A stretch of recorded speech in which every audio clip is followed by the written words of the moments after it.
Be careful. He's and Scott Higgins, both of them coked up out of their minds.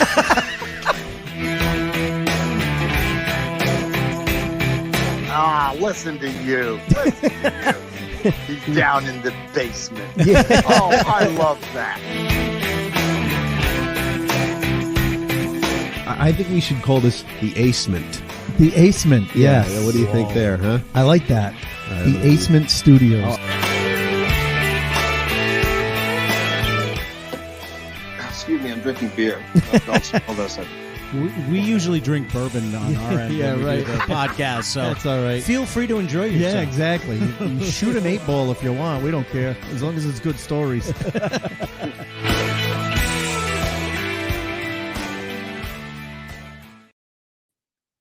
And welcome to the Acement, everybody. Ace always surprises me when he goes live.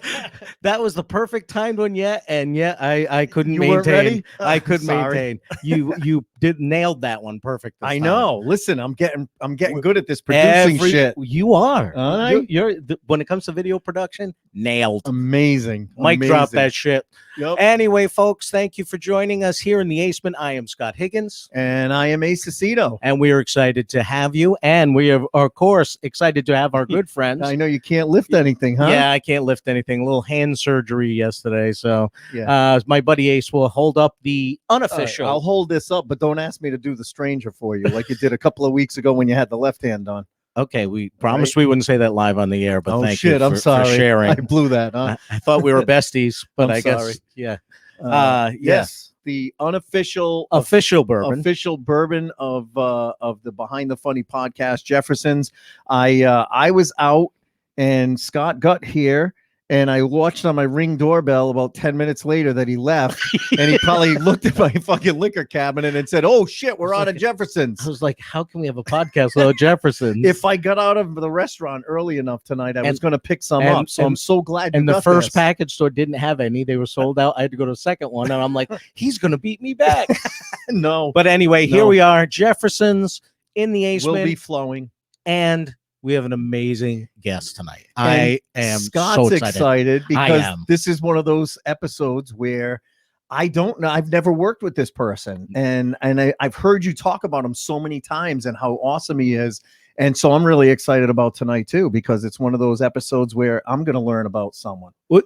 I worked with him for the first time at City Steam when I first started working there. Yep. I couldn't believe his story, which we'll get into tonight, which is amazing. Then the way he tells his story on stage is absolutely hilarious. No, it's the way you tell the story. What? It's funny. What do you mean? Like I'm a clown to you? Yeah, no. It's just the way you tell the story. No, let him tell it. He's a big boy. Henry, what do you mean, Henry? Hey, I don't know, Henry. You may fall under questioning. But he's just a great storyteller. He would be up there, and the actual backstory is absolutely amazing. Yep. And if there ever was a definition for don't judge a book by its cover, it's our guest tonight. Oh, that's awesome! I am excited to bring him out now, ladies and gentlemen, Mr. Andrew Kennedy. Hold on, Andrew, give us a second. I was just bragging. There goes his video production. I was just bragging about how great I am. Here he is. Andrew, I am welcome. excited to be here. Thank you very much. That was wonderful. It brought a tear to my eye. Scott, I remember the City Steam. That was one of my favorite clubs. We had so much fun there, and I got to meet such great people. Like I worked with you and Max Docelli, and we mentioned before the show, we were talking about Jim McHugh from Boston. I got to work with him there, and there was just so many fun shows there. But before we really get into your backstory, I got to ask you about one show where I wasn't on with Andrew. No? Our good friend Pat Oates told me about a story. Oh, yes. Oh, really? Oh, yes. This is something that should be an urban myth, but it's real. Did that something really you made? Happened. Yes. Did he tell this on the podcast? On his podcast. Oh, on his podcast. He told it on his podcast. All right. And I'll let you tell the story about what happened to a poor woman in your audience. I will just say before I tell the story that set is still the best set I've ever had in my entire life. There was, everything was just perfect. Yeah. So basically, I made a woman laughed so hard that she puked into her purse. No. Yeah. Yes. Yes. Yes. She had nowhere else to put it, and she had the couth to not do it on the floor or on the table or the people next to her or her newly married husband, and she puked into the bag. And that's when you stop the show, and you're like, "Whoa, wow! I've achieved something. I've made it. Yeah. You Whatever have they to call acknowledge that when that happens. Oh my God. And then you try to not let the show get away from you because the woman just puked in her, and then now he's cleaning it up, what didn't go in the bag. Right. And then she's extricating herself from the showroom. I mean, and it was the whole to-do. And then it ends up with you hearing her at the top of the stairs yelling, "But I got some in my boots." You know, I mean, it was just All right, that's pretty good. I think what made her do it was that I called them out for how their relationship ended up being what it was, which is I started talking about relationships and finding love the second time around. I'm divorced and remarried.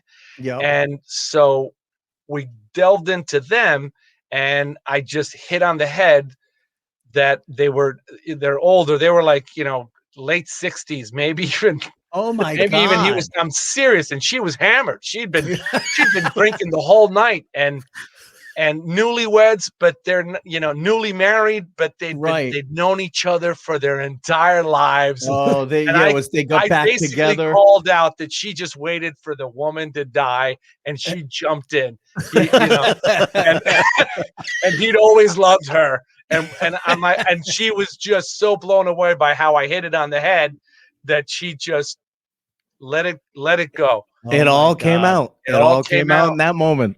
That is such a badge of honor. Ever since I heard that, every time I get on stage, I'm like, okay, what would I have to do to make someone throw up into their handbag or purse right now? No. How do you hit that note so perfectly that they have no control that they have to do that? That's impressive. Your show can get. That's what you've got. That's the bar. That's bar. It. I mean, well, did you make her throw up into her purse? Yeah. No, I can say I've never made someone throw up in my purse, but I have had twice, both times at the Comedy Connection, twice years ago, within probably 5 years of each other. Woman got up, pregnant woman got up, started walking out of the show, and I go, "Where you going?" Her water broke. No. Oh, wow. Twice I had someone laugh so hard the water broke. All right. But no, I've never made anyone puke. That's even better. Because water breaking, I mean, that's just laughing. And, your water sac is going to rupture eventually if you're pregnant. But you're not always going to throw up at a show. I literally. So that's even better. I literally water almost. Breaking is that's pretty impressive. That's a high bar, too. Yeah. That's a high bar.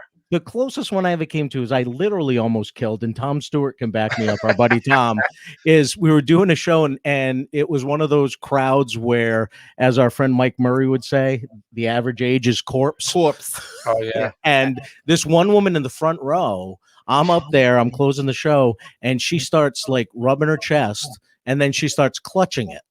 And then I see her husband helping dig through her bag. And so now I literally, everyone's watching that. And I stop and I go, "Is she okay?" And he goes, "Oh, she just needs her nitro. She's having a little heart attack."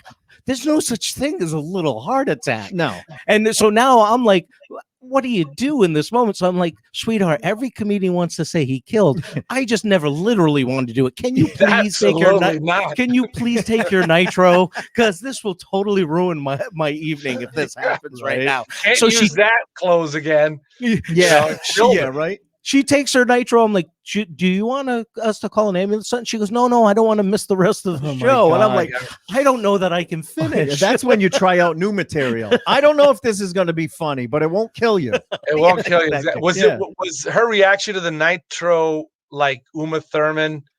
Not quite. Was it like that? An effort shot. She didn't sit up.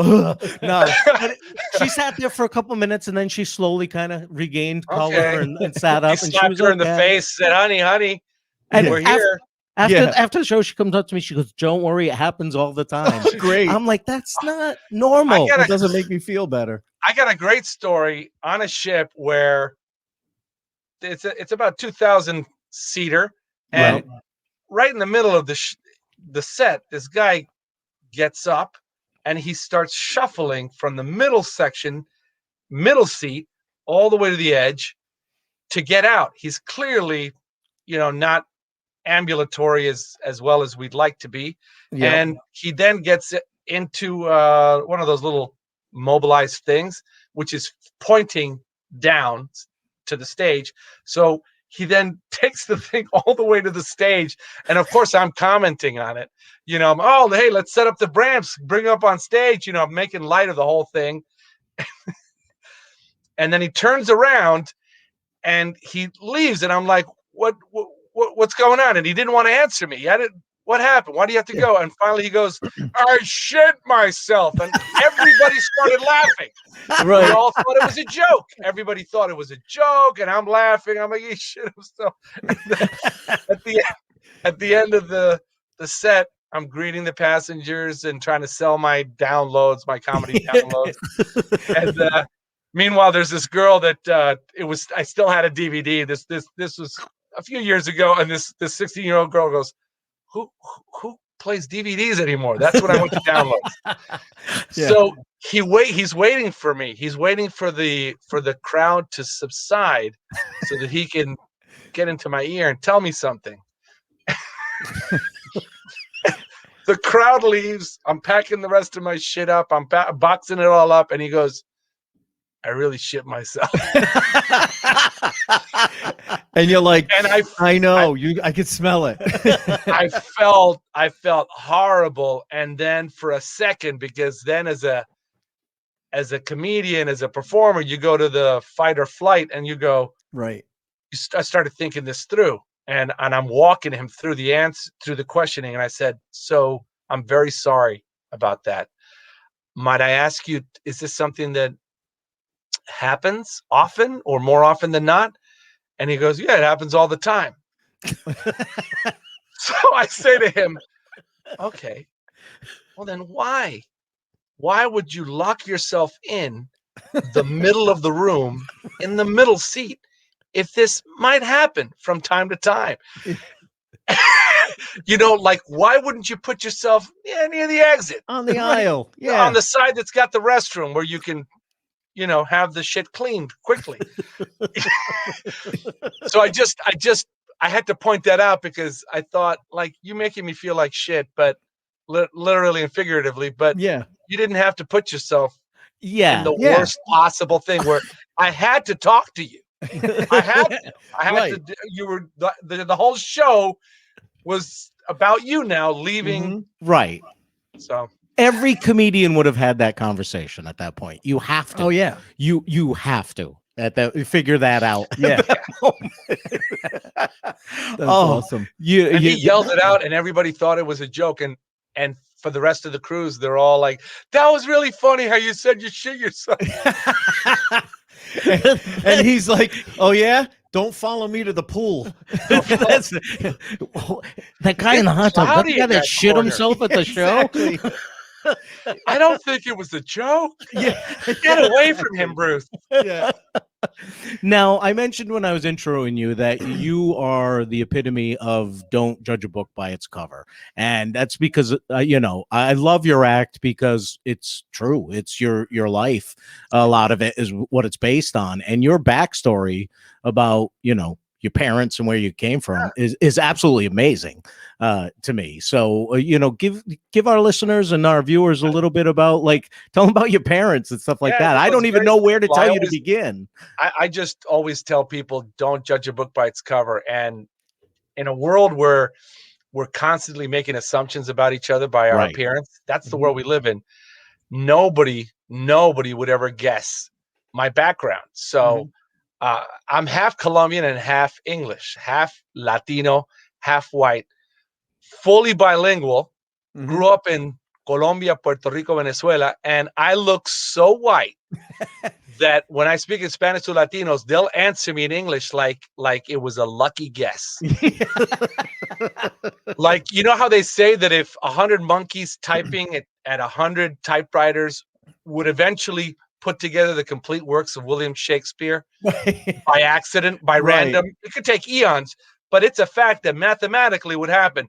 I just vomited again a coherent sentence in Spanish with specific regional dialect, and people still think it was a mistake. You know, Right. I'll be like, "Tú sabes la hora, tú tienes la hora, ¿qué hora es? Tú sabes la hora?" Yes, it is about 8:45. And I'll be like, "Are you kidding me? I thought it was like the monkeys." Yeah, and you have It's not like one of us saying, "¿Qué es la hora?" No. Yeah, no, exactly. He's actually It's saying not it the like right I way. took Senora Greenberg's AP Spanish class, Yes, exactly. where she's teaching the kids that red in Spanish is Yeah. rojo. Rojo. Yes. And you say, no, I mean, I'm legitimately speaking Spanish like Right. I'm speaking English to you. Right. So imagine me asking you something in English, like why would you choose to answer me in anything else? Right. But that, and what's weird is over the course of time, and I've been in the States for 35 years, Yeah. I started falling prey to what Americans do, which is another thing that I've noticed. And I'm an American. I've got my passport. I served in the National Guard. I'm American. Did not vote for Trump, but I'm American. Yeah. So you're American, not American. Yeah, that's American. I always joke around about different captains on cruise ships and what they'd be like, and George Bush comes to mind as being just like lost on on the ship. Has anyone seen my cabin? This cruise ship. That's what it is. It's a vessel. It vacillates. Which way's the front? Let's follow the fish. You know. And then during the election, I made fun of when Bernie was running back in the day. What would he be like? Why should the captain decide what port of call to go to? Why should less than 1% of the people aboard this ship decide what port of call to? I'm going to start a revolution. Well, you, the passengers, decide what port of call to go to. And so between the characters and all that, it's all in my head. But the fact that after 35 years of being in the States, a lot of Americans, because Americans for the most part only speak English, they hear somebody with an accent and they change their accent to sound like them. Yeah. And I started doing it myself also. But then I started doing it before hearing the accent. So case in point, a year ago, there is this Chinese woman, again on a ship back when we were all working on ships. Yeah. Warming a bottle of milk in a like a hot bowl of water, a bowl of hot water. And I walked up to this Asian lady, and of course I went, "Are you warming the milk for your baby? Is that what you are doing? Are you warming the milk for your baby?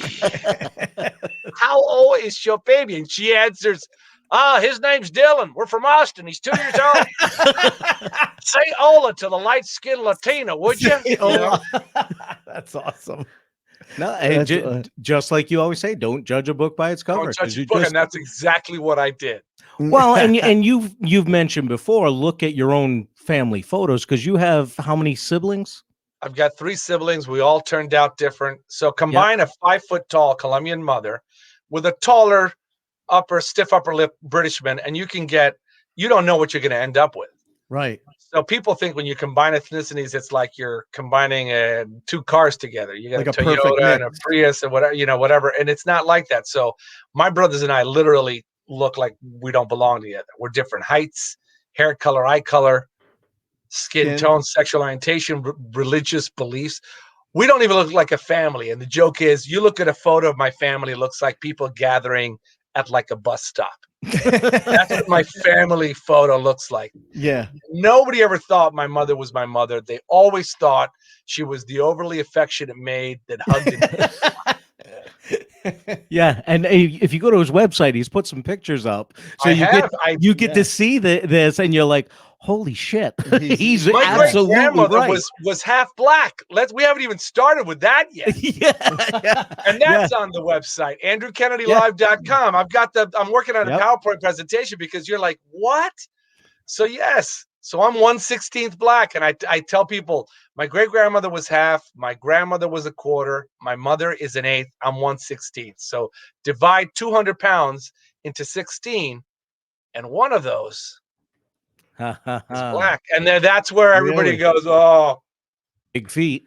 if I could have died in it right there, I would have. I wouldn't know. I'd be making money doing something else. Of course. Of course. But Of again, you course. can't channel it all to that one spot.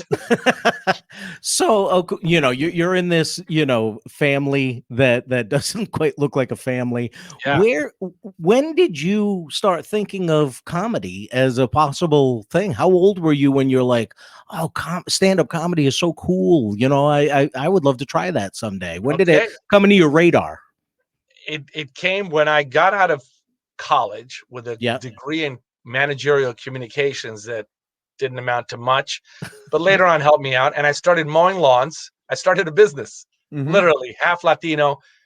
And I could have built an empire. I could have picked up all the day laborers. They would have loved me. Wait a I wouldn't have second. treated them like shit, and we can talk to each other. You're half Latino and you started a lawn mowing company. That's just perpetuating a stereotype. It's so messed up.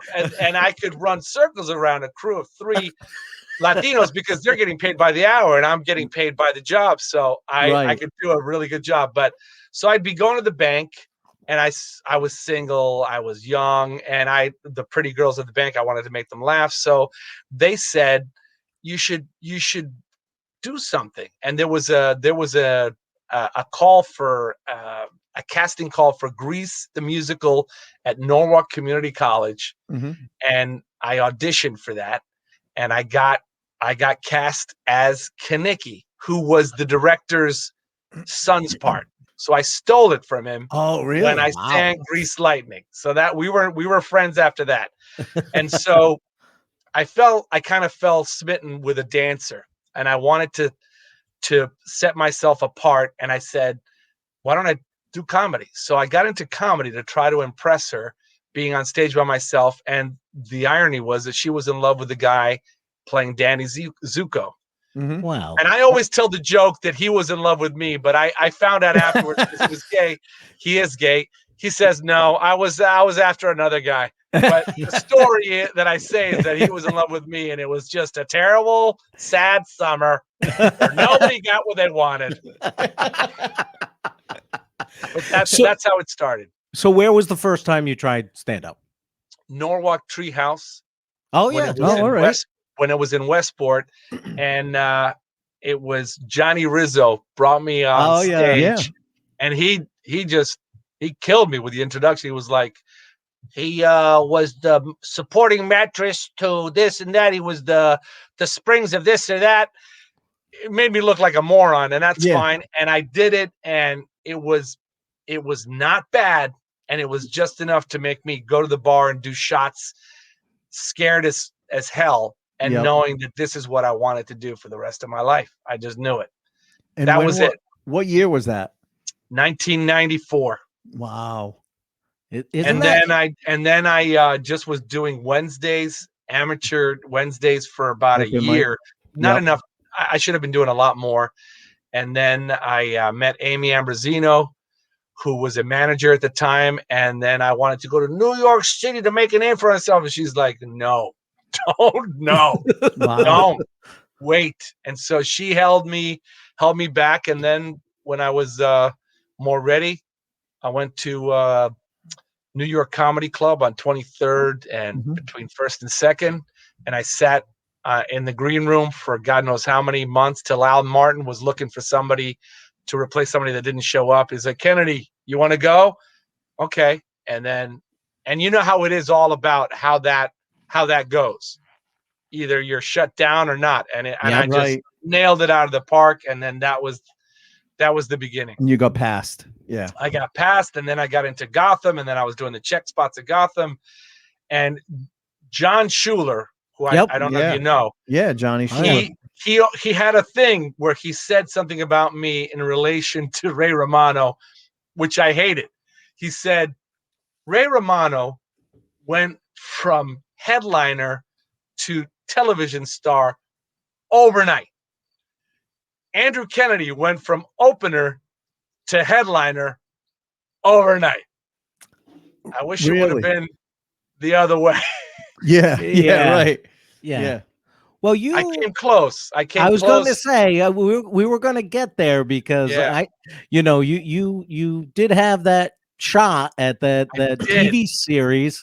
I've seen the pilot, and I mean it was a real shot that they took because the co-stars in it were big name. Oh yeah, I remember you saying huge it, right? name. Rita people. Moreno, right? Rita Moreno, John Ratzenberger, Krista Miller. Right. Who, oh wow. We know now a lot more than the Drew Carey show back then. Right. Oh my gosh, Julia Duffy. How can I forget Julia Duffy? Oh wow. Yes. And oh my God, Ann Gilbert. That's how long ago this was. Oh, Ann Gilbert, who played my wife's grandmother. And so what happened at CBS is you've got a show that's based not on the star, with an all-star cast, and Les Moonves liked the show to be about the star. So he went with Jason Alexander's Listen Up and John Goodman's Center of the Universe. Wow. And Center of the Universe didn't last but a wink, and Listen Up didn't go too long either. But I was going to say neither one of those. Neither of them did.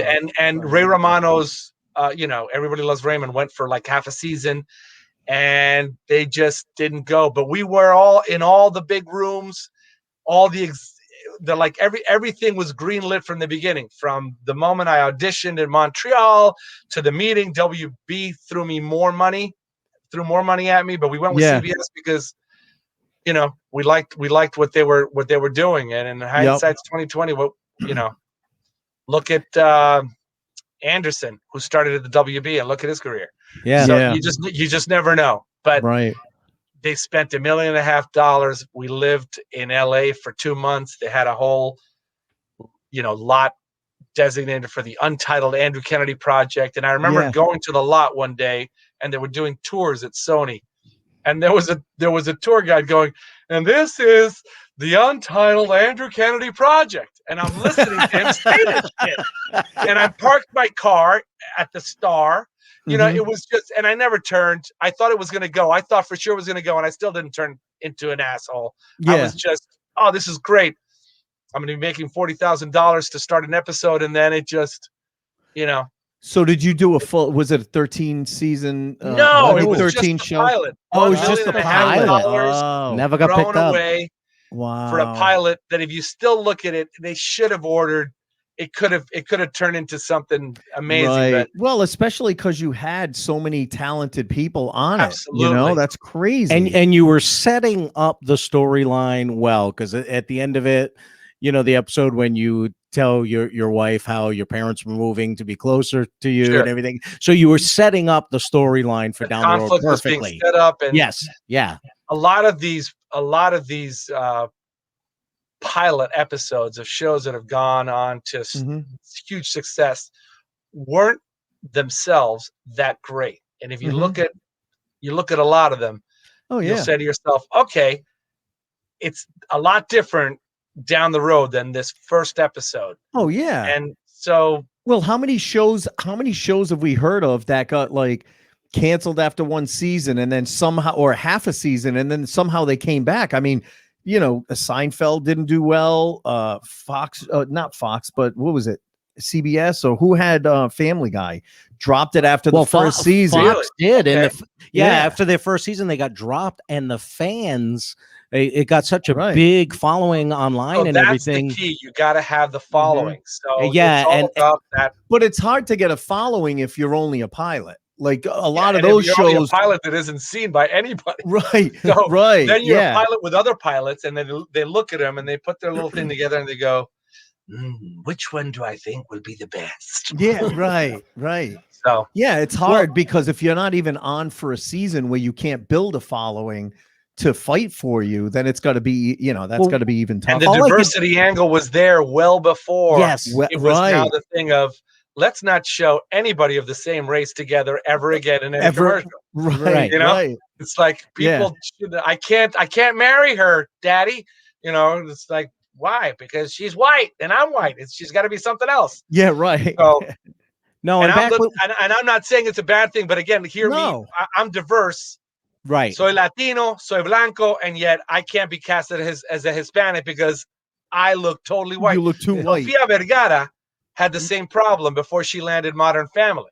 Really? She is a natural blonde. That is her natural hair Is color. she really? I never knew. I've never seen her oh like my that. God, I had a crush on her well before she was a I wish huge I could star. find She's that a out the Colombian. hard I mean, way. she was a Colombian and beautiful, funny, and all that stuff, but she was a blonde. And then she dyed her hair brown. And then that is how she got cast as the Modern Family. Yes. Why? Don't be so stupid, and you accentuate the thing. Yeah. Right. Wow. That's just And from great. what I hear, she's a wonderful person to work with, and so everybody deserves it. We all work very hard. And you guys in the basement, and it looks great. And this is thanks. I'm also working on a show called The Big Little Film Show. Again, put together by people like us that had to rebrand ourselves. Right. And so we're all just doing this for nothing. But there's a producer, there's an editor, and we're putting together this thing where I'll be the host, sharing short films with people that you might not see. And so we're putting together our pilot episode, and it's called The Big Little Film Show. So fingers crossed that turns into something.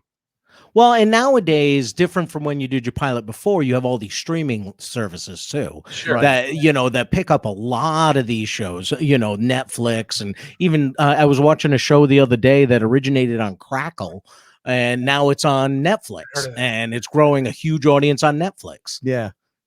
I am so out of touch with what I need to be. The whole social media thing, I missed the boat. Looking back at what kind of following I might have had if I actually asked for followers before the Instagram and the Facebook. I can't even believe I said before the Instagram and the Facebook. It's like having. I'm really making myself seem older than I am. Oh yes, this is great. It's like when you're talking about a disease, you have the gout or the sugar. The gout. It's the same thing. The sugar. Every painful. disease. It's a painful thing. But that's why they put the in front of it. But it's a capital T because it's so painful. But even older people are still human beings. Yeah, they still have their needs and desires. And I remember a story that I tell about when I was divorced and single on a ship, and I had entertained someone in my cabin the night before, and I was right next to this old guy. He was this old guy. And we both walked in the next day at the same time to the cabins, and he couldn't just walk in without letting me know that he had heard what had gone on. I heard you having Andrew. I heard you having the sex. He didn't even make it that obvious. No, because he's like 80 years old. He was like, I just thought you should know when you talk, I can hear you. That was his way, because they're polite. Yes. Those people are polite. They're not going to say, I heard you banging, knocking boots. Yeah, right. But then I noticed he didn't have one, but two enormous hearing aids. And I'm like, so I got upset. Were you? How did you turn and those up? I asked him about it. I'm like, sir, I couldn't help but notice you don't have one, but two rather large, elaborate hearing apparati. Might you have dialed it back? Yeah, right. If you didn't want to hear it. And then he goes, oh no, I like hearing that stuff. You know what's it funny? Reminds me of you know who he sounds like when he does that? He sounds like Al Ducharme doing his father at the grocery store. Yes. Serious? I'm gonna have to talk. I'm gonna have to talk to Al because I'm great friends with Al. Oh, you know when he does and Bernadette Pauly. Yeah, who put out that. I don't know if you saw the Instagram post of them talking as a couple of which COVID vaccine they were going to get. Yes. Yes, I saw it. You have to see it. If your listeners, your watchers, it's hysterical. They're sitting in their house and they're like, "So we're going to get the vaccine? Yeah, you're going to get Moderna, Pfizer. Moderna, and then they start battling back, and it turns into the good, the bad, and the ugly. And he remade it with Bernie perfectly. Cuddle. And then what's written under the rock is J&J. That's so funny. So it all pauses, and Bernie goes, "What are you trying to fucking kill me?" It's like, I'm telling you, it was hilarious. No respect there. We had them on the podcast together. Oh yeah, and it was so much fun because listening to her correct him and put him in his place, and constantly going back and forth between the two of them was so much fun. We were all in Amsterdam when he proposed to her. Oh really? And that's how long we've known each other. I've stayed at their apartment when they allowed me and my then wife to stay. They always offered it to any friends, but we never get to see each other. Yeah, they are awesome we have people. No time to see each other no more. No, and we're both character people. Yeah, you know? Yes. I watch his comedy, and I'm in awe. He's so talented. When he does this and he talks like his father, and he's like, his father on the nasal machine. He's like, now you go over there and get the chicken. When he talks about the chicken on sale, he's been doing that for years. He's so funny. It's hilarious. And he actually and Bernie have the social, whatever the social thing, the Instagram thing. He the social media presence. Oh yeah. Yeah, and these two dicks, hysterical. Yeah, we just had we just had the other Al on a couple of weeks ago. Al Romas came on. Yeah. So we had the other dick on. Yeah, we had the other dick. We had one dick a few years ago and the other dick this week, a couple of weeks ago. Yeah. That's so great. we've got to talk to a lot of these. That you're having me on. No, definitely. It's one of one of those names that keeps coming up, and we're like, oh, got to reach out to him. So we're glad you're here tonight. So you also have had your Comedy Central special was voted by people that watched it online as one of the top 20 favorite. It was a long time ago. Comedy Central specials. When they did the Comedy Showdown. That's what it was. Mm-hmm. Yeah. They don't do that anymore, but. No. I managed to make it into the top 20. I mean, that's awesome. There's tons of great specials. It doesn't mean anything. It was a good special. And then I recorded the Dry Bar set 15 months ago, right before COVID, February 29th. I got off stage and I'm like, in Provo, Utah, I was nervous because I'm, divorced, remarried. I mean, I didn't know what to expect. They were the greatest audiences really ever. If you ever get a chance, I'd love to do the Dry Bar. So did it come out yet? It's any day now. I'm looking at my email right now because they can say it's up. So but I watched it, and now they're just tweaking it with the color and sound. Standing ovation, which was not coerced. Right. And for a taping when it just happens. It's awesome. It means a lot. And guess what? When you do two sets, right? Mm-hmm. So the first set, I just let it all go. And the second set, I was already starting to feel shitty. The flight home, I thought I had the COVID, but I didn't. Oh, really? But I just didn't have the energy. So the second set was good, but it was only one standing ovation. And only one. when they show me the video, they're just showing great, but they showed the last set, and I go, could I have my standing ovation? Yeah. And they're like, so they put it in. So they're like, I mean, duh. Why would you want to not on that one? From what I understand, they've been running behind because a friend of ours who we've also had on the show before, Bill Campbell, guy from Boston, had taped it right before COVID, and his literally just came out. Oh yeah, within the past couple of weeks. So you're probably close to being in the queue if it was right before COVID. It gets to the point where I'm emailing, hey, it's just me checking in, just making sure I got a signal. Hope you guys still operational. It's like, hope you guys are doing well. Just saying hi. Saying hello. No need to get back. Read it. I'm stalking you, so I'll know when you read. Yeah, right. Well, and they're always replying. but I'm noticing that all the replies are identical every single time. Let us know if you need anything else. Thanks so much for reaching out. Yeah. Thanks so much for reaching out. We got it all under control. They're taking care of it. Yeah. You got your standing O, and then, but it always ends with, the same thing. So. Well, We're I mean, that was sitting such here a with- big pause button at the beginning of last March, Yeah. man. It just literally the world shut down. Because I had you booked on the my Bradley I show. was looking forward to that. I had a friend that was driving from like Indiana because he was coming around the area and he was going to that show. Oh no, we were already selling a ton of tickets for it. you It was told me.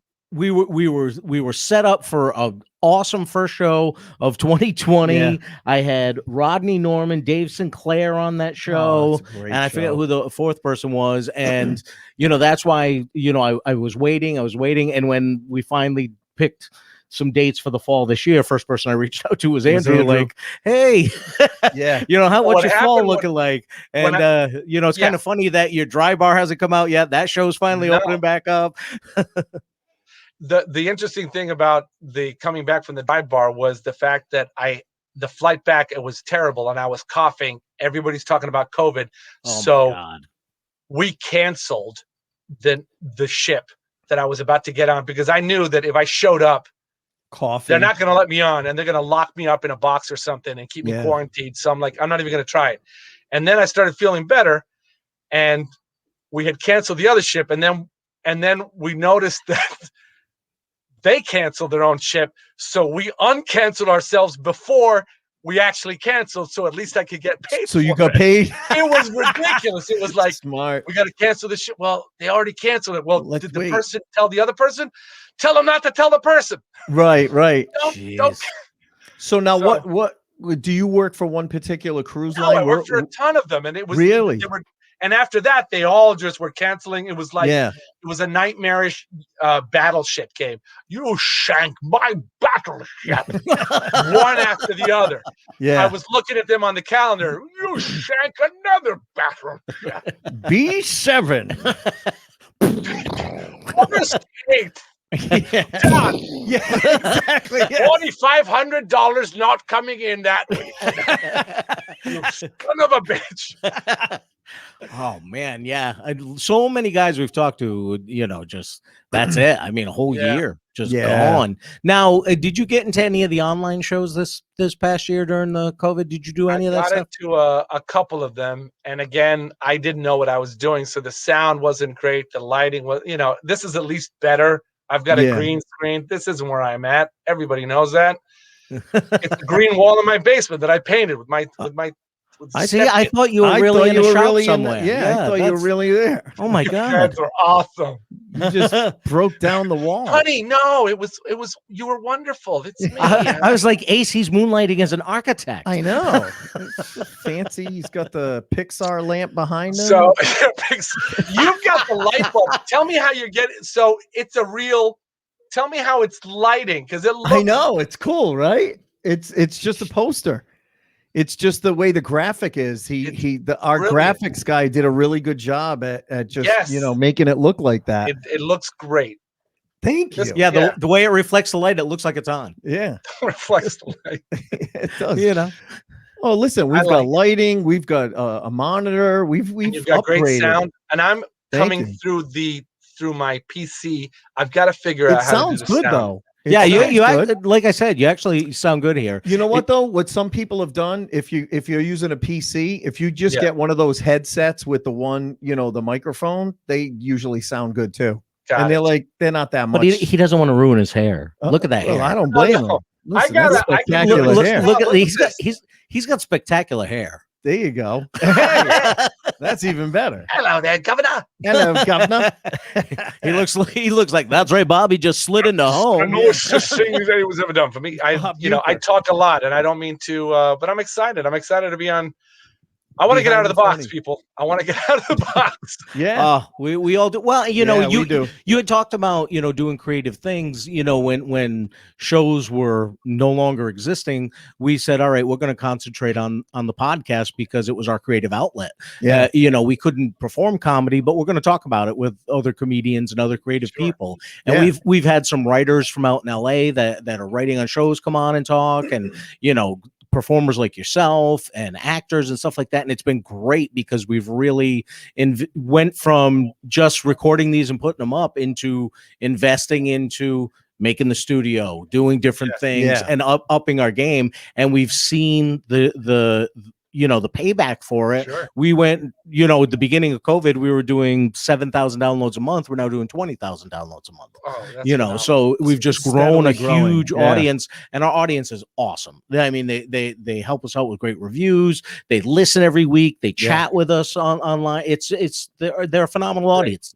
They're true comedy fans, which is what we want. Which is what we want. Well, So, which is what you guys are comics, and you're and more Yeah. than comics, you're producers, and we need more people like you to give us a chance, like in the theater in Connecticut, to perform and also well, because we understand, you know, being comics first and then show producers, we understand how to treat comics. You know, we've all, because Ace produces a lot of shows too. So Yeah. he gets it as well, and you know, so and that's why I love to have, you know, I like producing. I actually, some guys don't, because they're like, oh, it's stressful making sure everyone shows up, making sure that the show goes off, making this. I don't mind it, and I love the challenge of putting a good lineup together.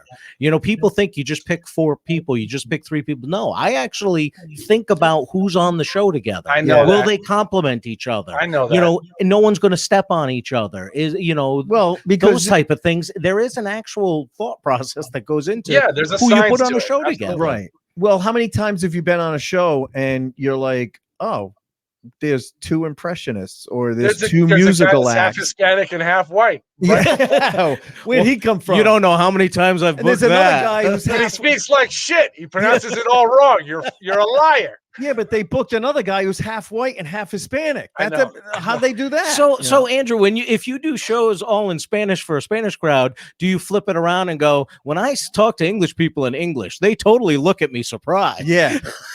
Absolutely. I still joke about it. So here's an interesting story. Back in the time before, you know, in the before time, Yeah. that's what we have to call it. The BC? Hurricane Literally BC. Maria hit Puerto Rico, as we all remember. Yes. And I was on a Royal Caribbean ship that had a Puerto Rican captain, and we were, I think, the second boat to go in and deliver generators and water and pick up about 1,200 People, Puerto Ricans that needed to get off the island. You know, abuelitos and abuelitas and people that were old and had needs, and they needed to get off the island. Then we went to St.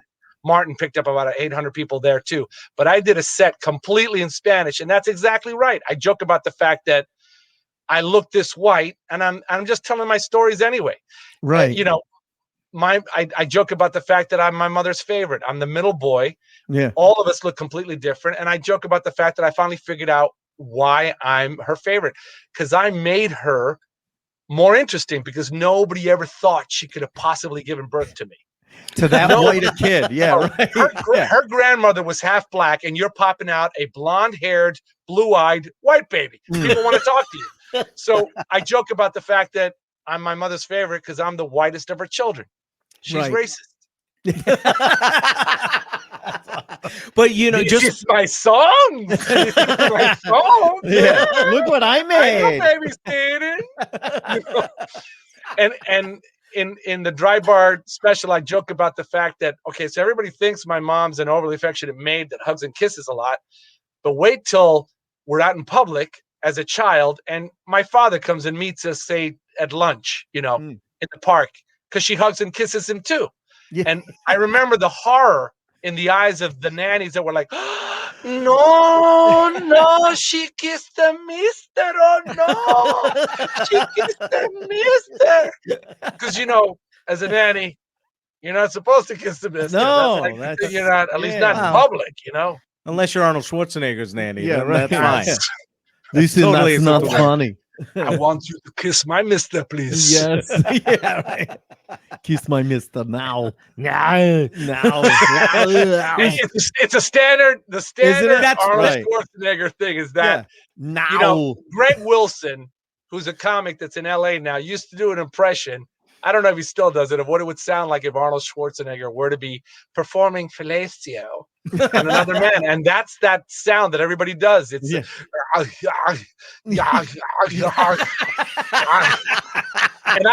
I asked his permission if I could add people to the bit. And I'm not kidding you. And I've added Christopher Walken receiving the blowjob from Arnold Schwarzenegger, and then Matthew McConaughey videotaping, Bernie Sanders just looking, and then Bill Clinton in the room standing. And so when I do, all right, let's over the years, yeah. and then wow, Arnold, you're quite good at this. You could get so deep on the shaft, and then you go, then you got Matthew McConaughey. Oh, that's great. I think that's well, all right. And then Bernie Sanders, why should only the tip get all the pleasure? Why should only 1% get all the pleasure? What about the 99%? And then Bill Clinton's just standing there going, I'll remember those days. And then you drop the mic. That's awesome. I'm sorry. I can't believe I did that. No. You can edit it out. It's an explicit podcast. It's an explicit podcast. It's Okay, explicit. good. Well, and it's because of your Christopher Walken that to this day, when there's inclement weather, I go, fucking rain. Fucking rain. That's a true story. My friend working for UPS all those years, and he never met him. And then the one time he meets him, that's what happens. Is that what he said? If you don't mind. Yeah. Can you tell the story? Because I love this is not a bit. This is just a Christopher Walken story. Yeah. So he's working for UPS, and Christopher Walken and Georgie Walken, she that's his wife. She's a casting agent. She's a casting agent for The Sopranos back in the day, and a casting agent in general. Lived in Weston. I still think they live in Weston, Connecticut, right near Wilton, Weston line. And he delivered to them for like a year. Never got to meet Christopher Walken. The closest it ever got was when the garage door would open up to just reveal his slippers, because he wears a robe and slippers all the time. Yeah. And he'd have conversations through the garage door. Place the package underneath the garage. Thank you. And forever it was the same thing. Just slide it under the package underneath the garage. Thank you. But once he needed a signature, there was nobody else at the Walken residence. So he's arguing with Christopher Walken. Well, normally I love Big Brown. The guy just slides the present or the package on the garage, and we say enough. But he has to meet him. So he goes to the front door. He's going to meet Christopher Walken. The anticipation is killing him of what he's possibly going to hear coming from his idol. Back from the Deer Hunter days, and even before then, when he was a dancer, before he was an actor, he loved Christopher Walken. He's like, what's he going to say? And it's starting to spritz, and the door opens, and he hands Christopher the thing. This was pre-COVID. You could sign shit. Yeah. And the only thing Christopher Walken says to him as he's signing is, fucking rain. And then closes the door, not anything else. And you know what? He didn't fuck it up. Whenever you meet your idol and you have a conversation with them, they fuck it up. Yeah. Al Pacino, you don't want to talk to him. Don't talk to him. He's nuts. Unless he's got a script and he's knowing what he's going to say. Yeah. But this was perfect. He didn't ruin it. That's a Christopher Walken stayed would in say. he stayed in character. Fucking rain. Stayed in character. That's awesome. A friend of mine, I told him that story one time verbatim, and every time I see him, we look at each other and go, yeah. Fucking rain. It's just perfect. Like it's movies that you watch with somebody, and the callback to, say, Young Frankenstein, yeah. So with my friends, we all love that movie. With my friends that I grew up with, whenever something's really bad, we always go, yeah, could be worse. It could be raining. Yeah. Whenever my wife's like, "Can I get you anything?" I said, "I'd like a vom Ovaltine." No, destiny, that is what is meant for me. Oh, mama. Gene Wilder, for me, my favorite comedic actor of all time. I mean, have you ever seen the bloopers from Young Frankenstein where he could not keep a straight face and then he was making everyone else laugh? It's one of the funniest blooper reels you'll ever see. I have not seen the blooper reel, but I do know that the whole scene where, oh my God, these two bags, that whole thing, the whole thing was ad lib. Gene Wilder fought to make sure that it wasn't a Mel Brooks only thing. And that's Mel Brooks did not produce anything that he didn't write himself. And that's, I think, one of the only ones he did. I did get the chance to see that movie at the Stanford Avon Theater with Gene Wilder, and he did a Q&A afterwards. Really? And that was, wow. When you're looking for a moment in time. Wow. Yes. Igor, take the bags in. Okay, you take the blonde. I'll take the brunette. That's the one. That's the line. Completely and the other thing was when he wanted to do the putting on the Ritz, parody. I love that. Mel Brooks made him fight for it. He said, I heard that story. What do you want to do this? I don't like it. And he said that he fought for it. He fought for it. And Mel Brooks said, okay, if you didn't fight for it, I wasn't going to put it in, but because you fought for it. Yes. But I've heard that was story. it. But the truth is, he thought it was funny. He just wanted to make him squirm. Work for it. When you go, you don't know where to go to. Why don't you go where passion?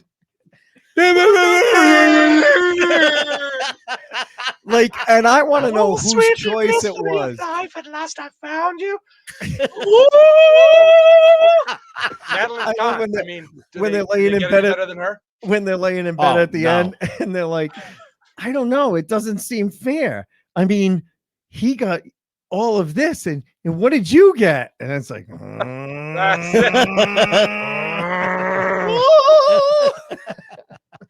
I love the fact that movie is so good that I got to show it to my kids when they were teenagers and they found it funny, and it transcends time because it's just so well done. Of course, I never showed them some of his others, like Blazing Saddles. We kind of left that one out. Your daughters would not like my daughters are somewhat that millennial status, and they might get a little offended by that one. I know this. The cancel culture thing is getting a little bit crazy, but I'm worried as we do our shows what we can say and can't. But I have a feeling that whoever's coming to the show is going to want us to be real, which is something that when you water it all down and to make sure that nobody gets offended, it's not going to be funny. Can't. It's not going to be funny. That's impossible. That's impossible to say. I'm not going to offend anybody because anybody can be offended by anything at any time. So but what you have to do, and we were talking to Bob Marley about a year ago, and he said, you have to be able to litigate your point. So if you're making a joke that is somewhat controversial, or some people might be offended, you have to be ready to be able to litigate, to show them your side of it. And some people are really good at that, like Bill Burr, Louis C.K. They'll say something completely outrageous, but then they litigate for it and they say, no. Yeah, you got to stand in for commitment. You got to stand. Exactly. Yeah. And by the end, to me, the original guy that did that was Bobby Slayton. Bobby Slayton would say something, and then all of a sudden he's like, no, don't look at me like that. No, here's why I'm saying this. And he would come around, and by the end of the joke, you're like, I can't argue with that. He's right. Well, I got to open up for Bobby for a whole weekend, and I also saw him some nights where he didn't care if he explained it. No, he just offended the shit out of everybody. Well, at some point, you get so far into your career, and you're with a name for yourself that they're coming here to see that. And exactly. But that's where having the following helps you. Right. You mentioned Bill Burr.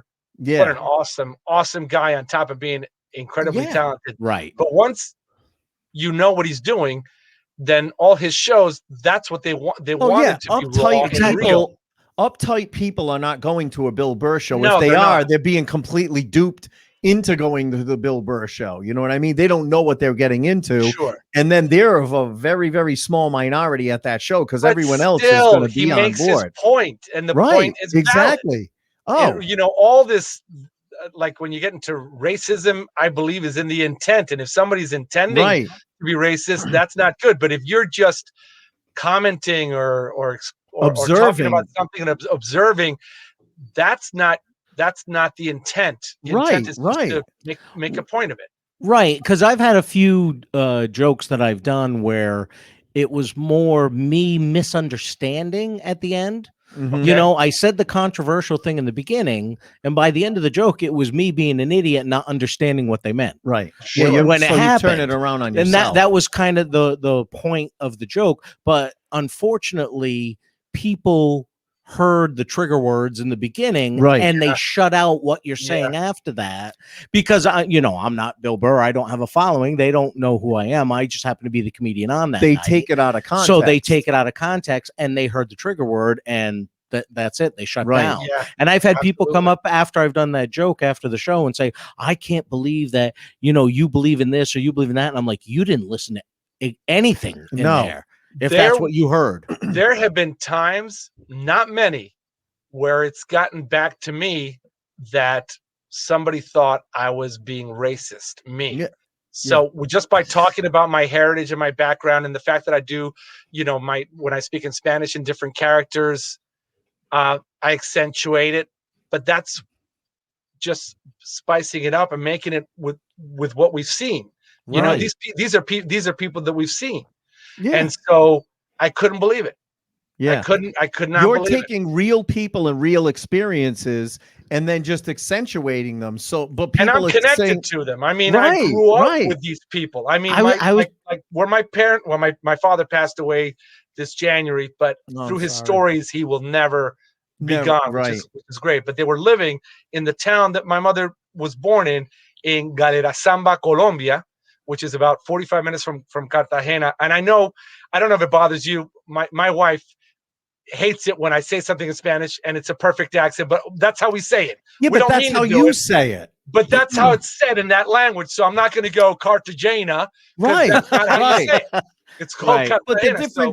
But the difference is you're not Alex Trebek, who is completely American. And no offense to Alex, I know he just passed away, but I always he used to do that. He would be very condescending to the guest to the contestant, and he goes, "Oh no, it was Medellin." Yes, I heard it clearly in my earpiece. Yes, yeah, exactly. All of a sudden, he had a Spanish accent. It's like your last name is Trebek. Alex, you mispronounced that with the two L's. It's not Lynn. It's yeah, exactly. Correct. Have you ever been to Medellin? Yeah. Medellin, yeah, medallion. So here's a perfect example of something in my act that now, as we're getting into this day and age of doing things, it might rub the wrong way. I talk about the fact that my great grandmother was from the coast of Colombia, very close to Cartagena, and I joke about the fact that in Cartagena there are very black people in that part of the world. Do you understand the history? That's where the cruise ship industry started before people knew they were going on a cruise. Are we in class session? You can hear people laughing, and then they're like, "Oh, I'm just trying to make a point." And then I go even further, and I go, I mean, people from Nigeria go to Cartagena and go, "Oh my good, look at her, she is black. Oh, she is black. She is so black. She walk in a closet and turn on the light. It is still dark." That's a joke. I'm trying to tell you how that's how black it is over there. And so that's my whole point. And I think over the course of time, watch me talk about this now, and let's see if somebody goes, I don't appreciate your, I've been reading about the people from Nigeria. Well, and and that's the thing. It's usually the whitest guy in the audience that's giving you shit about it. Exactly. Right. I mean, it's not the Nigerian person who's laughing their ass off. That was funny. That was funny. Exactly. You're a funny man. I've to that. You know? Exactly. So another story with my father. Rest in peace. He was always so well endowed. It was a thing. He was a funny-duddy Englishman with a humongous schwanzstücke, you know. And oh no, darling. Now you're bringing it back to Blazing Saddles. This isn't a therapy session, Andrew. I couldn't have another. He broke his hip. He broke his hip because of the weight of it. And while he was being sponge bathed by this West African nurse was sponge bathing me, Andrew. And so she commented. She said to him, "Is your penis always this large?" And he thought, I wish I could have come up with a retort, but I couldn't think of anything. But after the fact, I thought to myself, I could have said, well, if you don't stop fiddling with it, it'll get bigger. But that was my father, you know, right. Mr. Magoo. Yeah. And that was his one thing. He just had, and no matter how old I get, it'll never be the staff of knowledge. You know? Well, I love how you used to say what he was doing in Colombia when he met your mother. Oh, yes. He was selling Encyclopedia Britannicas in South America. Yes. That's such a great story. He had emigrated from Canada and thought that the streets would be lined with gold if you sold Encyclopedia Britannicas. All 26 editions. Exactly. He got to sell 26 different leather-bound books, all written in not Spanish. Yeah, exactly. In South America. I thought I should have thought about it through a little bit more. But he met my mother and he fell in love with her. And I swear to God, I'm convinced he just handed her a business card because that's how proper he was. I cannot communicate with you in your native tongue, but here's my business card. This is my, And how long were they married for? They were together for 60 years. That's amazing. And they were married for 59 and 6 months. That's awesome. They got married 6 months into it, and we all were in awe, at how lucky he was because he found his soulmate, and that's a very difficult, if not nearly impossible, thing to do. And so he just said it was blind luck, especially halfway around the world, right? They're so different, and yet. And she's strong, it just happened this January 6th, ironically, the day of the insurrection. Yeah. Oh, really? And so she's coming. My mother's coming to visit in about 3 weeks. So it's going to be very exciting to see her. You'll be talking Spanish around the house. The wife will be like, "What are you saying?" Actually, she speaks Spanish pretty well. Does your wife? Yes. That's awesome, Rebecca. And she is part Native American, it brings it back to the whole don't judge a book by its cover. But she had been dating for 6 years, looking, and I had just started, and we met each other on Tinder, and that's a true story. Did you really? Oh my God, yes. Who knew? And it turns out that we both knew some of the same people, important people in our lives, yet she and I had never met. And that's the other interesting thing. Wow. Timing is important. Life is a journey, and you just don't know why things happen when they do. So we were not supposed to meet till we met. And it turns out that she turns out to be my best friend's younger brother's best friend's ex-girlfriend. We graduated from the same high school, lived in the same town, yet never met. Really? Holy shit. You do the math and realize that when I graduated high school, she was 7. So I wasn't going to meet her. Well, hey, there's no problem. I walked to the elementary school across the street. Get in the van, little girl. That's the whole point. Like, what do you say? Shay, Rebecca. Can I push you higher? Not too high. You're scaring, Andrew. Say we. So suddenly you're Herbert from Family Guy. Shay. Oh my God, my kids with that. Do you like popsicles? Yeah. I'm gonna touch you here, and then I'm gonna go over to town down here. Way to town, right down here. And my kids showing me these videos, and they think right. How old are they? So the eldest is 18. Yep. And the middle one is 17, 19 months apart. And then Kiki's size. She's little. She's 14. But Oh the my God. 18-year-old is 6'5", 285 shit. pounds. And was he the one that made it on national TV for the state championship? he's well, both of them were there at the end, but he was the starting right tackle for Newtown. And that defense and defense was great, but that offense managed to do what they had to do at the end. The fog lifted. Dude, I'll never forget that. I'll never forget that day as long as I live. That ending play and was amazing. Yes, because and he I knew he was going to catch it. And I live in Connecticut, and they literally won the game on the last play of the game. The guy caught it in the end zone to win the state championship. Literally, as time ran out. Do you know when you go to a game and the other team knows they're going to beat you? Darien knew they were going to win the game. Darien is one of the top 10 teams in the state every year. Every year. New Canaan, Darien. I mean, and it's like, and Newtown just were like the lucky people that managed to be there to get beaten that day. And when it was a stalemate, and then stalemate, and then Darien scored, and then that's when everybody kind of got nervous. But then we scored, and I think it was tied right up until the end. And then at the end, it was just knocking heads, and then it just all came through. 7 years to the day of the Sandy Hook shooting. Really? All three of my kids went to that school. When we moved to California, again, life's a journey. You don't know why things happen, but we moved the summer before the shooting. Kira would have been in one of those first grade classes had we not moved. Really? And bad stuff had to happen for us to move. So 2008 hit, the market tanked. Right. We had to declare bankruptcy. We walked away from a house we could have been squatting in for 4 years. Wow.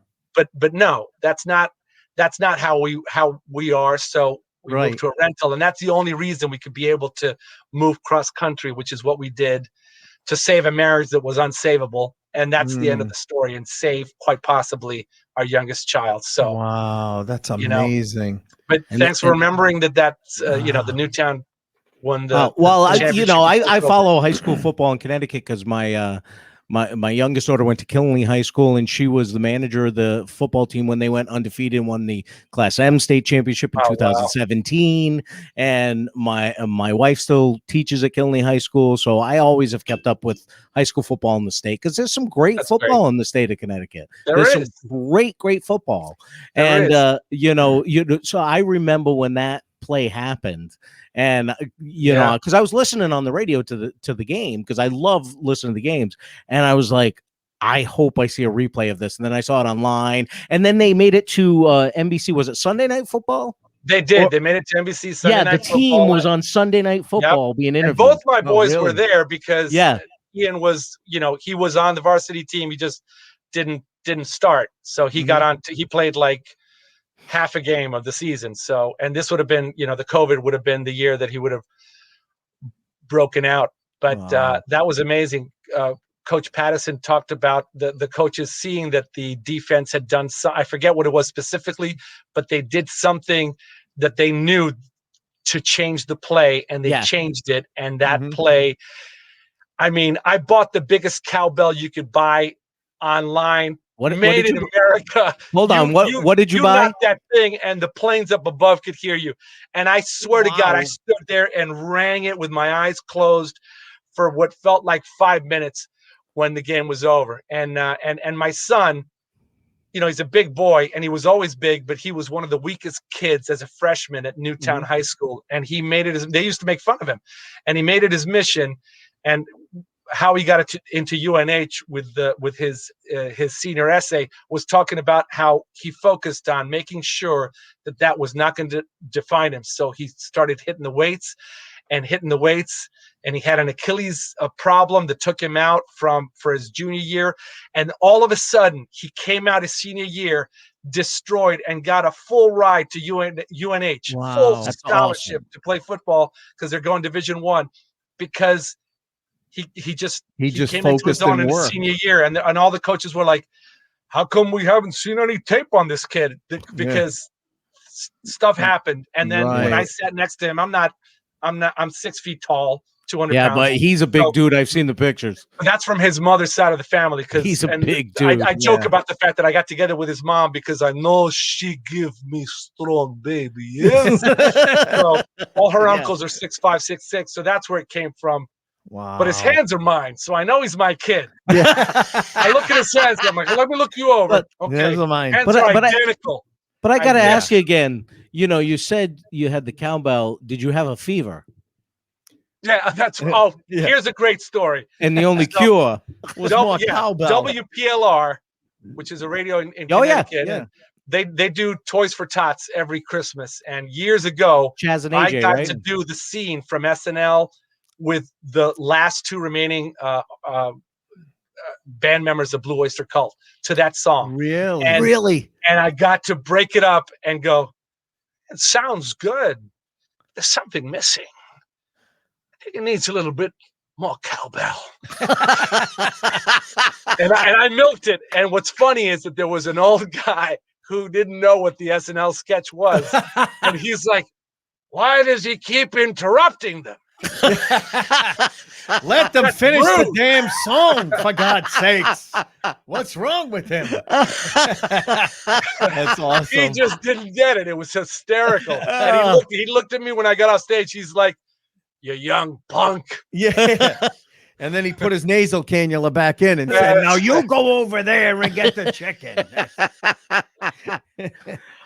We a lot of times we ask our guests about, you know, wow moments, but I think we've covered I think we quite a covered the few wow moments in yeah. your career, man. You've had an amazing I've had career. fun. Thank you for having me. I really No, appreciate it. definitely. But we do have one a last very important question we got to wrap up the show with. Yes. Okay. Here. It's called the funny bad gig moment. And these are the moments that the night they're happening, not so funny.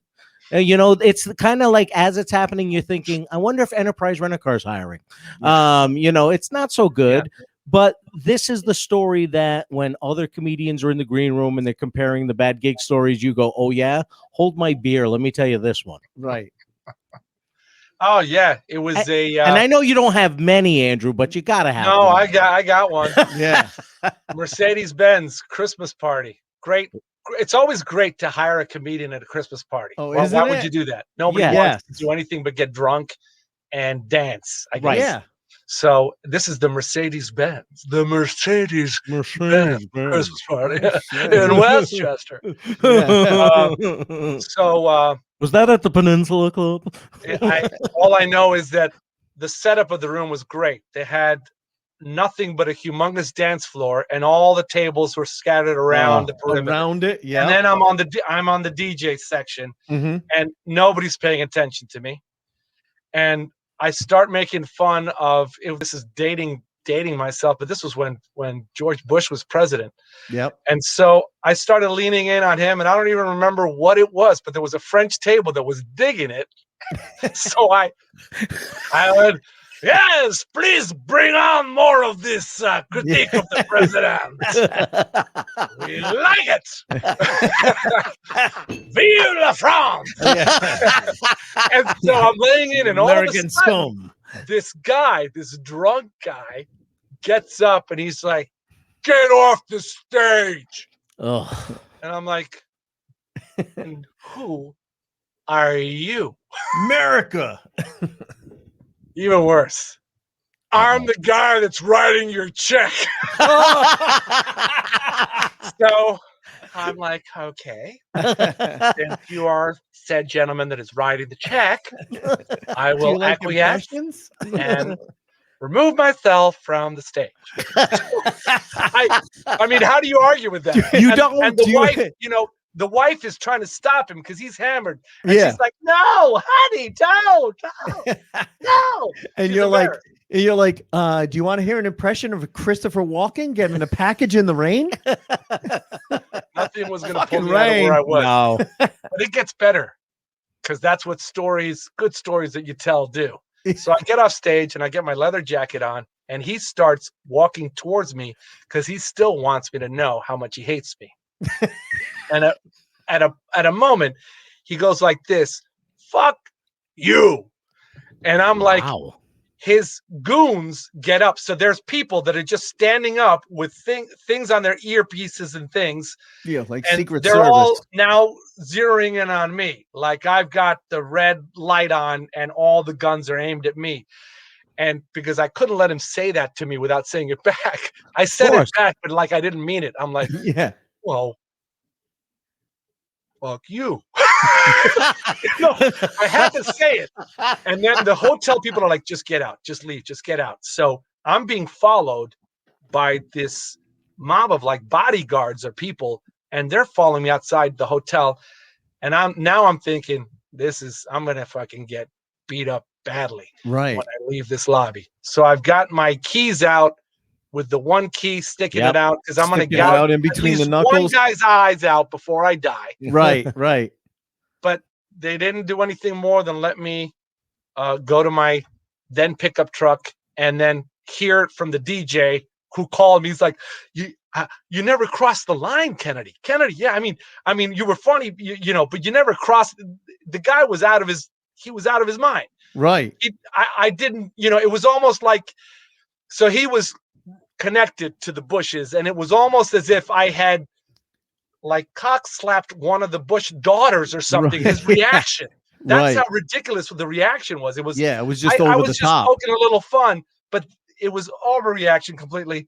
So not only did I not get paid, the DJ didn't get paid, and they were refunded their deposit. That's how connected Holy these people was. shit. So I was at the absolute wrong place to even do that at the time in the country when we were a little divided. Nothing like with Trump. Nothing like now, though. Thank right. God he's out.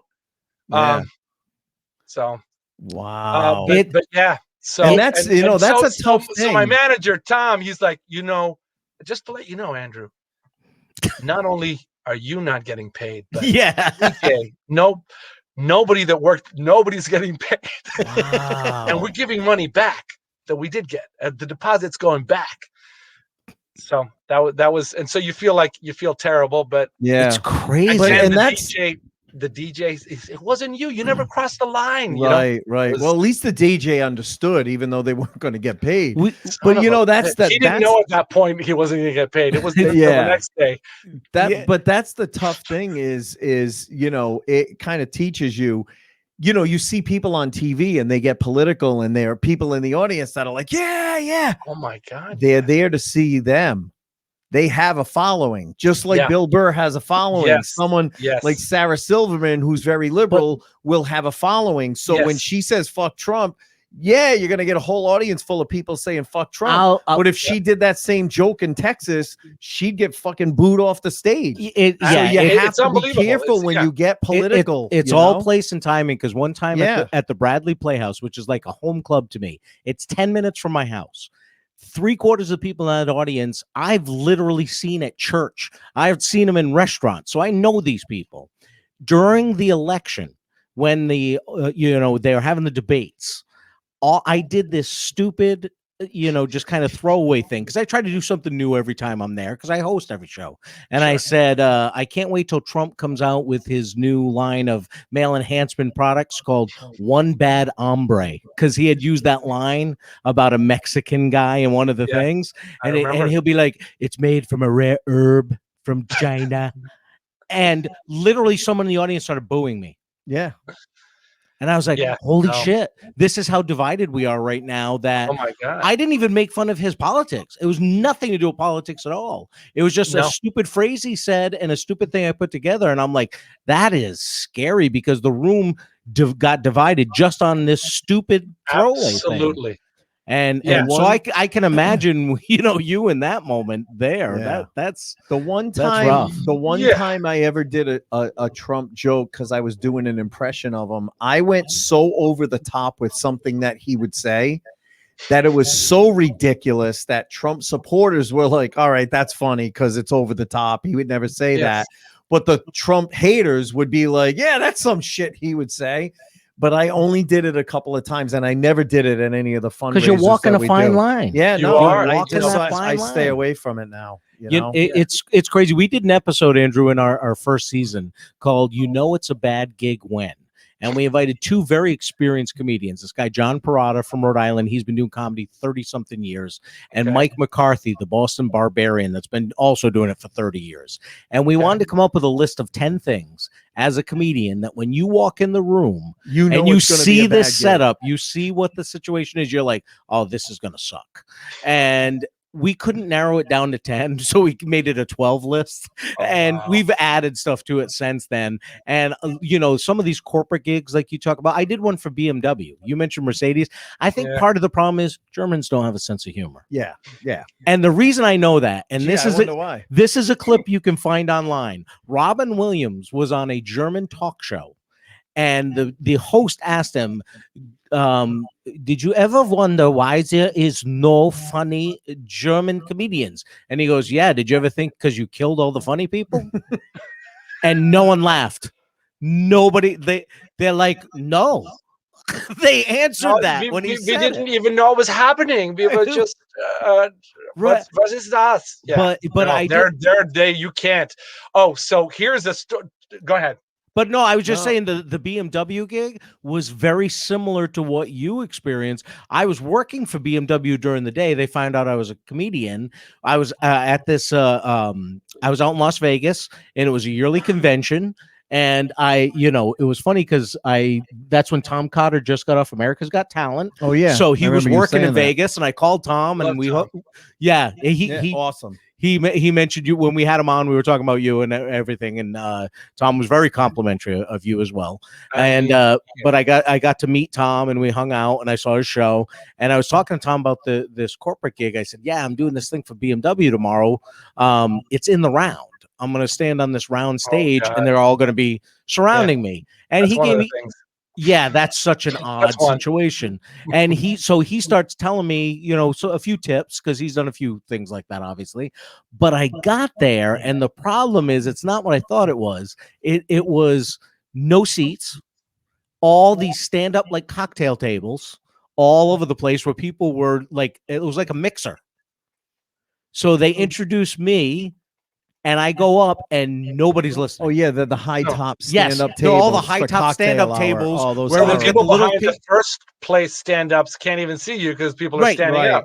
Right. Oh my God. So they're all around me, and after me is the band Train. Yeah. So do they want to hear anything this jackass from Connecticut has to say? No.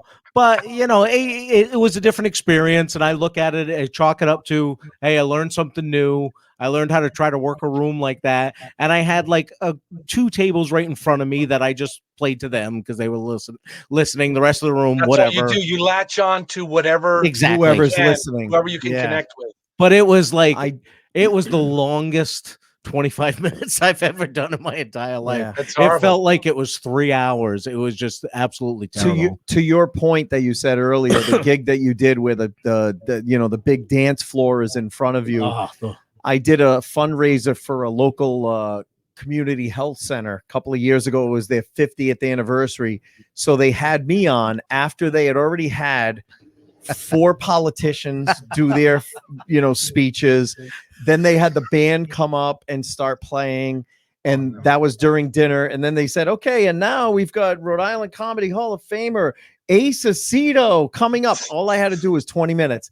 There was a literal fucking runway in front of me for a dance floor. And literally after they said Ace Aceto, they said, oh, and by the way, the dessert table is right outside the room in the atrium.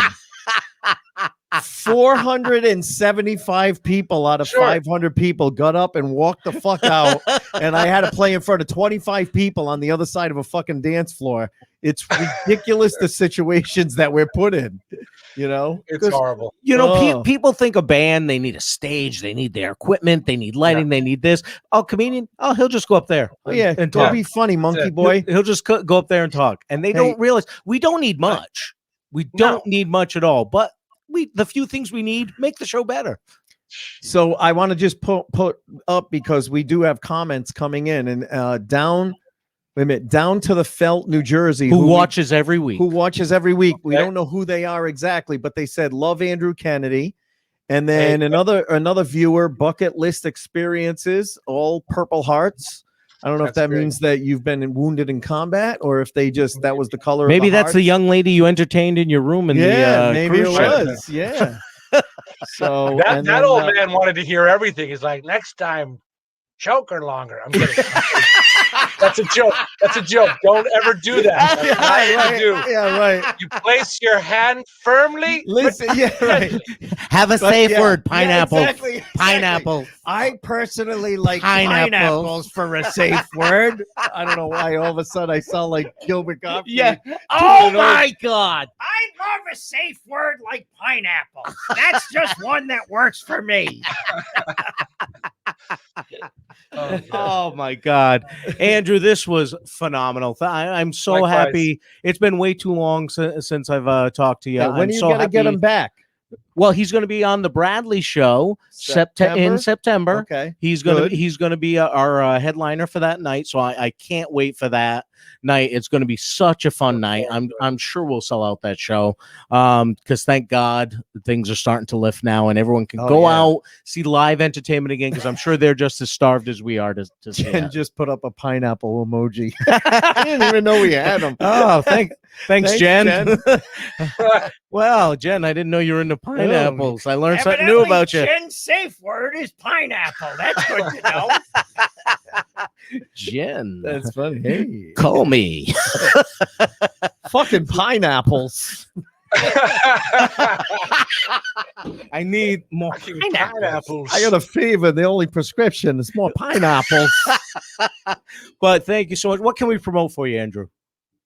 No, just the dry bar should be coming out, and Well, if that is out before we upload this to all the different podcast services, I'll definitely put a link in with the show notes and put that out there, because if you haven't seen Andrew, he's one of my all-time favorite comics, not just to work with, but to watch. Yeah. His performance is awesome and his comedy is hilarious. I could watch him 1,000 times and laugh every single time. I feel like I've known you for years just for how much Scott has told me about you. Yeah. So it's awesome to finally get to meet I'm you. glad I didn't let anybody down, because you know what happens. It's like, oh, this is so, and then you're like, oh, this is, Yeah. I had all the faith in the world. I had all the faith in the I'm world. glad. So, but yeah, we'll definitely put that link. We'll put the link to Andrew's website in the show notes as well, so you guys can see where he's going to be. But he is definitely one you got to put him on your comedy bucket list. Do not miss him if you have a chance to see him. So, thanks again so much for being on. Hasta luego, mi gente. Muy bien, my friend. Thanks, man. Take care. Thanks, Andrew. Hey, and that was Andrew Kennedy. I'm so glad we were able to finally get him on, because I know you've been talking about him for so long. One of my favorites. One of my all-time favorites. That's awesome. You know, this. I hope I'm not working in September, because I want to come out and fucking meet him at the Bradley. Yeah, you got to meet him in person. He's one of those guys that just is so down to earth. Yeah, he's had tons of success in his career. Yeah, he really has, and he's just down still, to earth. Yeah, just cool. You know, when he's in the green room, he would talk to whoever the host is that night, whoever the guest spot is that night. No like ego. They were any other comic. Yeah. You know, he just, and this is a guy that's doing what at the time, 2006 is when I met him. Yeah. I'm only 5 years in, and I'm like, I want to do what he's doing. Right. And he's talking to all of us like we're peers. Right. You know what I mean? And that's what and there needs to be more people like that. Yeah, and Max Ocelli was like that. He was like that. Yeah. Jim McHugh came in, he was like that. Yeah. You know, and you know, there's a lot of guys that are like that. And that's one of the best things about comedy. There's a lot of really great people. There are very few that aren't like that. Right. But there are so many that are like that. And Andrew was just one of those. And really, guys. they're the ones that we don't have on. No, and that's fine. Mainly because they say no. There's so many great guys that is fine. That's is fine. We get so many great people that come on. It's listen, I mean, when I'm looking up at the board right now, when I look at the shows that we've already had this month, and then the shows that are coming up, like, I don't give a shit if someone says no. You know what I mean? And what I love is we've had so many shows where they're people that you started with, that you I know got this to work was with. And this was a good one for you. This You've had year a couple. we've had a few that were mine. Right. And let me tell you, this could have turned into a I love you, man moment for me. I could sense that. I love I could Andrew, sense that. By the way, we've gone through a half a bottle of Jefferson's in one show, so I could imagine that Scott would be "I love you, man." Easily. You know, I could be sipping Schweppes black cherry yeah, I mean, seltzer listen, and still turn into "I love you, man" with Andrew. when we end this podcast, he could be hugging me in 5 minutes. I'm not gonna lie. I get the sense. Like that doesn't normally happen. Well, that's how we end every night, but But for all of you, thank you so much for joining us once again. I hope thank you you. enjoyed this. Andrew, like I said, one of my all-time favorite comedians, hilariously funny. When you hear the stories of him on stage talking about his family dynamics, it's such a great story. yeah, oh yeah. You got to hear it from his point of view. No one else can do it justice like he can. So definitely check him out. Thank you so much for tuning in. Don't forget, you want to support the podcast. We need your help. Please give us that 5-star written review wherever you download your podcast. It is a huge help. It helps other people find out about the podcast and helps us on all the charts wherever you get downloaded. And just like you've been doing over the past like 5 or 6 months, if you're enjoying the podcast, please just tell a friend about us. I can't tell you, I'm actually going to be doing a presentation for work tomorrow with a whole new team from work. And part of my presentation is all about this podcast. So hopefully we get 6 to 7 more subscribers after tomorrow. And we have a little bonus. It works. Yeah, absolutely. Yeah. And we have a bonus thing for June.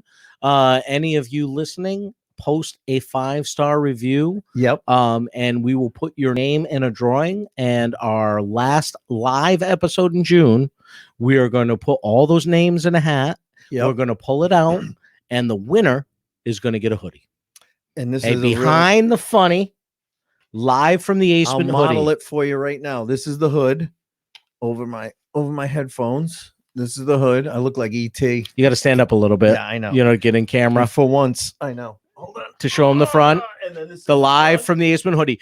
I will even give you the choice. You can get the pullover like Ace likes to wear. You can get the zip up where it's on the back. I will let you choose. You give me your size, and you give me if you want the zip up or the pullover, and I will order that and send it to you for giving us a 5-star written review. Wherever you download your podcast, but obviously Apple is the big one. Yeah. So that's the one that helps us the most. So if you listen on Apple Podcasts, do it there, but we don't want to exclude anybody. So anywhere you give us a review, we will put your name in that drawing. And please, if you're interested in watching the show, because we get a lot of downloads every month, but if you're interested in actually watching the show live like tonight, please just go on twitch.tv. Yep. Did I do it right? Twitch.tv. Usually I'm saying com.com, all this. Twitch.tv / Twitch.tv / drink. Stop laughing at me. I see you. Drinks, jokes, and storytelling. If you put drinks, jokes, it'll automatically come up. It's a great channel. There's a ton of great content on here. Every night. There's some shows that are going on, but ours is every Wednesday night, 8:30 till whenever. We say 8:30 to 9:30, but we have so much fun with our guests when we're live with them that we go over. But every Wednesday night at 8:30, you can watch us on twitch.tv / drinks, jokes, storytelling. We'd love to have you watch us and interact like Jen, our friend Jen, and some of our other friends that down to the Felt, New Jersey. Yeah, we don't know their real names, but it's watch it live before editing. Jen, Scott doesn't edit. Yeah, we know that. That's the going joke. Just watch it whenever. You're not going to miss anything. Bucket list experiences down to the Felt, New Jersey. They watch every week, and we really, really appreciate it. And it's a great way to interact with the guests too, as well. Yes. So yeah, check us out. So share that as well. And I don't know. Other than that, we will talk to you next week.